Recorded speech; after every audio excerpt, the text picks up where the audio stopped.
integers. In integers, first of all, you know, just we have seen here set of natural number. Set of natural number is denoted by capital N, generally denoted by capital N. Just 1 2 3 4 5 6 dot. This is the natural set of natural number. अनि त्यसपछि हामी अर्को के अरे whole number हेऱ्यौँ 0 1 2 3 4 5 dot. यसमा के देखिरहेको छ भने यो नेचुरल नम्बरलाई हामी चाहिँ के भन्न सक्छौँ, पोजिटिभ नम्बर पनि के भन्न सक्छौँ, पोजिटिभ नम्बर पनि भन्न सक्छौँ है. Positive numbers we can say counting numbers, ordinary numbers, यो नेचुरल नम्बरलाई भन्न हामी सक्छौँ. त्यसपछि इन्टिजर नम्बरमा अर्को चाहिँ आउनुहोस्. अब यदि हामीले यसलाई यदि हामी यो नेचुरल नम्बरलाई अब नेगेटिभ नम्बरको कुरा गरौँ. नेगेटिभ नम्बर कुनै एउटा नेगेटिभ नम्बरलाई अब डिनोट गरिहालौँ. नेगेटिभ छ भने अब यसलाई चाहिँ जेड माइनसै गरिहालौँ. त नेगेटिभ नम्बरमा हामी चाहिँ -1 -2 -3 -4 -5 डट. यहाँ हेर्नुहोस् त, यो इन्टिजर चाहिँ के हुँदो रहेछ भने नि positive number, negative number included 0.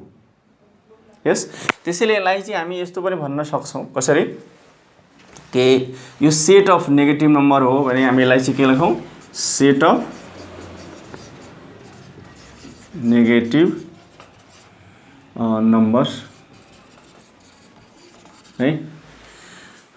ठिक छ. त यसलाई हामी चाहिँ के गर्न सक्छौँ भने त्यसैले चाहिँ के हुन्छ भने यो कुरा के बुझ्यौँ भने जेड इक्वल्स टु है union of whole number and negative numbers. Yes, के अरे union of whole number and negative numbers. अर्थात् यही नै हो. This is -4 -3 -2 -1 0 1 2 3 4 dot. यो चाहिँ यसलाई हामी के भन्छौँ, इन्टिजर भन्छौँ. यसलाई चाहिँ हामी के भन्छौँ, सेट अफ इन्टिजर. के अरे set of integer, set of integers. त here we can write set of integers. Set of integers is denoted by z or I. अब इन्टिजरलाई तपाईँ I और z ले अब तपाईलाई जुनले इक्स लाग्छ त्यसले तपाईँ नोटेसन गर्न सक्नुहुन्छ. त्यसलाई हामी सेट अफ नेगेटिभ इन्टिजर है. के अरे नेगेटिभ इन्टिजर भन्यो भने नि, नेगेटिभ इन्टिजर भन्यो भने हामी त्यसलाई के भन्न सक्छौँ, जेड यसरी माइनस, जुन चाहिँ अघि नै मैले देखेको डट गरेर माइनस सानै राखौँ, -3 -2 -1 हैन, लाइक दिस. यसरी चाहिँ के भयो भने हाम्रो यो. त्यस्तै गरी set of positive integer, positive integer. यो सेट अफ पोजिटिभ इन्टिजरलाई जेड प्लस यहाँ चाहिँ हामी 1 2 3 4 यसरी के गर्छौँ अनि गर्छौँ. र अर्को के हुन्छ भने जिरो इन्टिजर हामी भन्छौँ है. यो जेड जिरो इन्टिजर यसमा के हुन्छ, 0 हुन्छ. त त्यसैले हामी के भन्न सक्छौँ भने इन्टिजरको definition this is the union of negative, positive, negative and this is the plus and this is the 0. Z plus, this is minus, Z plus, Z minus and G0. Yes, the union of negative integer, positive integer, negative integer and 0 integer, that is called set of number, that is called integers. Also we can see positive, negative included 0. The consisting of positive, negative and 0 number is called integer. Yes, इन्टिजरमा पनि अब तपाईलाई चाहिँ के गर्ने भने इन्टिजरमा पनि हामी कुरा गरौँ. इन्टिजरको पनि हामीले चाहिँ के गर्ने भने यसमा अब दुईटा कुनै एउटा नम्बर ल्याऊ. अब 2 नै 3 2 3 ले ल्याऊ. 2 3 belongs to integer. Yes, this is the z. This is the z. यसमा चाहिँ तपाईले 2 + 3 गर्नु भने 5 हुन्छ, is belongs to integer. Is 2 - 3 = -1 is also belongs to integer. Yes, 2 × 3 = 6 is also integer, but 2 is divided by 3, so 2/3 is does not belongs to integer. So we can say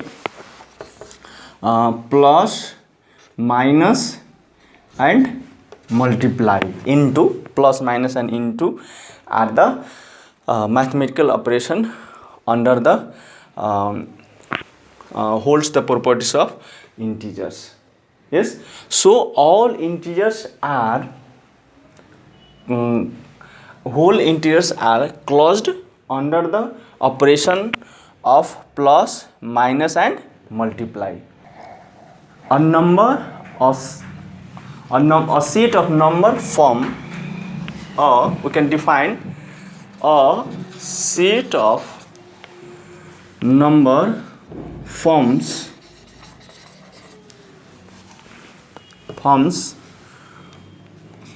of p by set of number forms p by q, where q is not equals to 0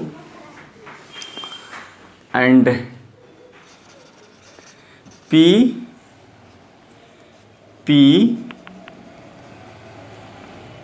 and q are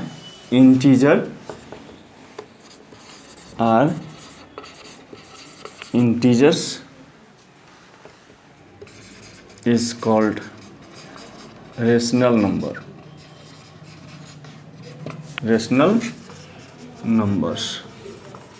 Yes, it is denoted by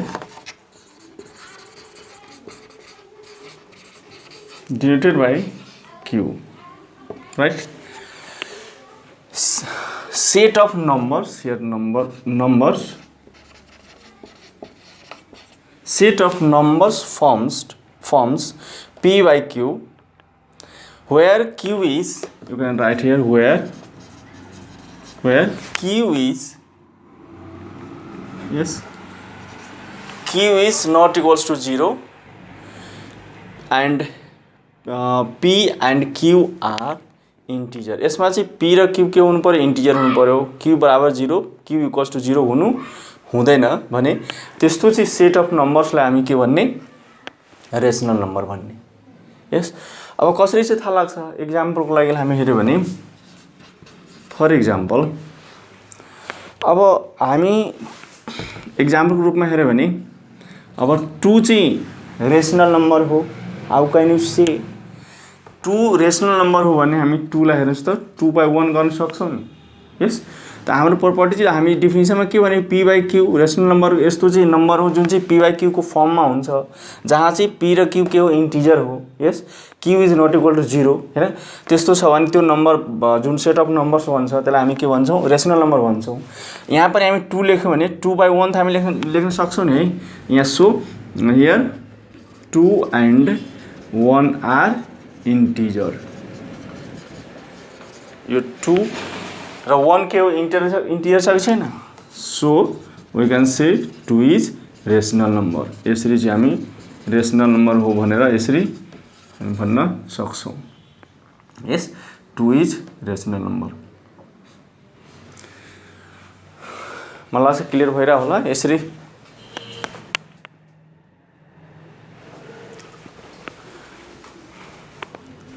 अब rational नम्बरको कुरा गर्दाखेरि rational नम्बरमा यो चाहिँ तपाईको अब फ्र्याक्सनमा नै हुन सक्छ. यसमा त जस अब त के जस्तो यसमा चाहिँ हामी सेट अफ रेशनल नम्बरको कुरा गरौँ. Set of rational numbers. Yes, यो set of rational number is denoted by just we have written here denoted by q, यसलाई नलेखौँ यहाँ so directly q equals to, अब यहाँ सेटअप तपाईँ चाहिँ अब यहाँ जस्तो तपाईँ 1 लेख्न सक्नुहुन्छ, 2 लेख्न सक्नुहुन्छ हैन, 3 लेख्न सक्नुहुन्छ, 2/3 हैन, -2/3, yes 0/5 dot, this is the set of rational number. Yes अब चाहिँ यसमा चाहिँ हामी चाहिँ के गरौँ भने नि सेट अफ रेसनल नम्बरमा कुनै एउटा चाहिँ हामी लियौँ गरौँ, जस्तो 2 अघिकै 2 र 3 हामी लियौँ बिलोङ्स टु रेसनल नम्बर। यस यहाँ चाहिँ यसमा 2 + 3 गर्नुभयो भने कति हुन्छ, 5 is also rational number, 2 - 3 is -1 is also rational number, yes 2 × 3 = 6 is also rational number, yes 2 is divided by 3 means 2/3 is belongs to rational number. So we can see all rational numbers are under the operation closed, all rational numbers are closed under the operation plus, minus, multiply and divide. Yes, यो 4 जुन 4 वटा operation हुन्छ, addition, subtraction, multiplication and divisions are 4 mathematical operations holds the property of rational numbers. Yes, अब यसमा चाहिँ हामी के देख्यौँ भने नि जस्ट के देख्यौँ हामीले, natural number, all natural number is subset to whole number and all whole numbers are subset to integers and all integers are subset to rational number. In number system rational नम्बरलाई हामी यसरी पनि symbolically define गर्न सक्छौँ, q = p/q is such that q belongs to integer and q is not equals to 0. In rational number, the all rational numbers are closed under the operation of addition, subtraction, multiplication and division.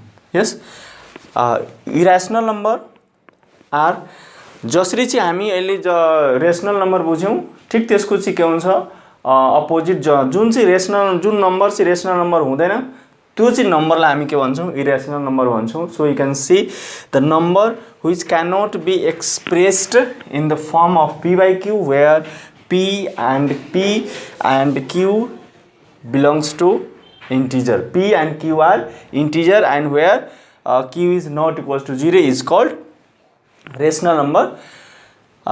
For example, under root 3, under root 5, pi equals to 3.1415 dot and e equals to the value of e equals to 0.7182 etc. Yes, irrational number, it is denoted by,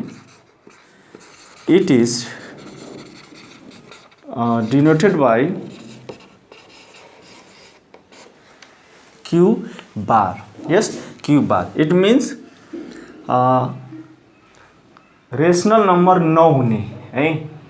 A number is not the set of rational number is called irrational number. Yes, जुन चाहिँ irrational number हुँदैन त्यो नम्बरलाई हामी के भन्छौँ, irrational number भन्छौँ. त्यसलाई हामी q बारले सिम्बल गर्छौँ.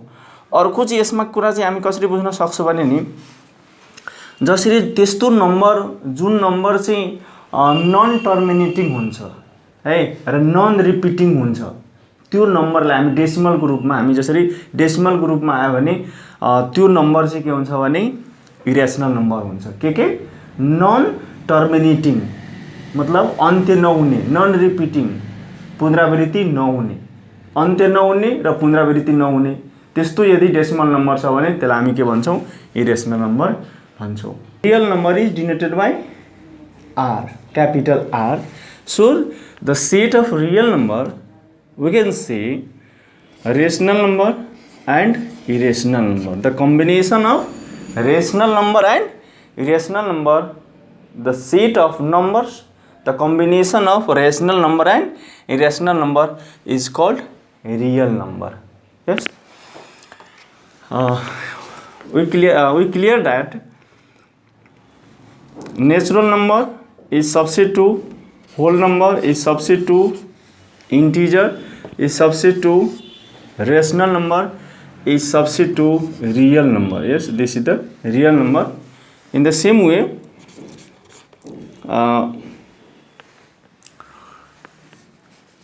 यसरी चाहिँ हामी के गर्न सक्छौँ, यसलाई यसरी लेख्न सक्छौँ। त्यस्तै गरी हामीले चाहिँ अर्को कुरा चाहिँ के लेख्न सक्छौँ भने कि इरेसनल नम्बरलाई पनि हामी त्यसरी नै के गर्न सक्छौँ, लेख्न सक्छौँ।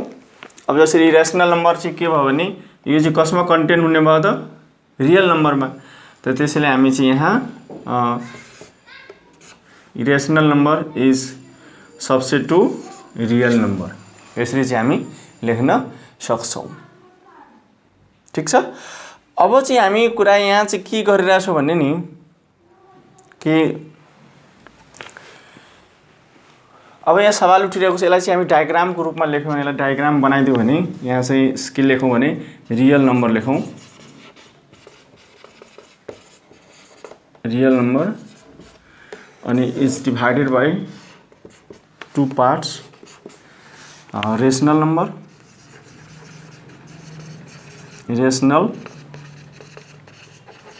numbers is denoted by Q here. Irrational number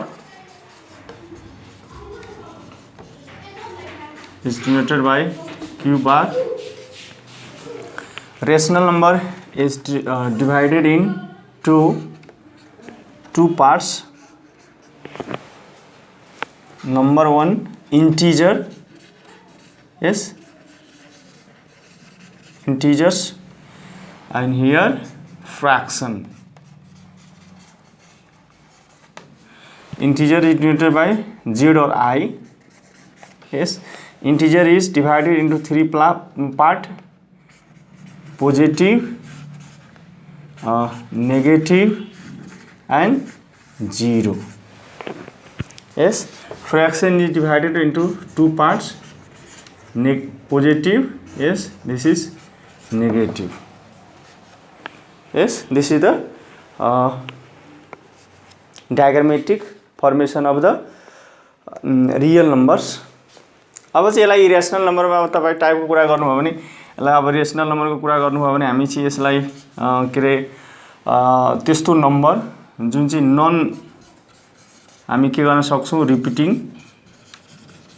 yes, non टर्मिनेटिङ। अब टाइप त अब के भनौँ यसलाई, नन रिपिटिङ हुने र त्यसमा चाहिँ यसैमा हामी त्यसलाई पनि जोडिहालौँ, के अरे नन टर्मिनेटिङ मतलब पुनरावृत्त नहुने र अन्त्य नहुने त्यस्तो डेसिमल नम्बरहरू छ भने त्यसलाई हामी के भन्छौँ, इरेसनल नम्बर भन्न सक्छौँ। यसरी चाहिँ हामी डायग्रामेटिक रूपमा हामी नम्बर सिस्टमलाई गर्न सक्छौँ। त्यसैले यो विद्यार्थी भाइबहिनीहरूलाई यो भिडियो यदि राम्रो लागेको छ भने भिडियोलाई सब्स्क्राइब गरिदिनु होला र सेयर गरिदिनु होला। र आजको यस नम्बर सिस्टममा यतिकै राख्छु। हस्त, थ्याङ्क यू।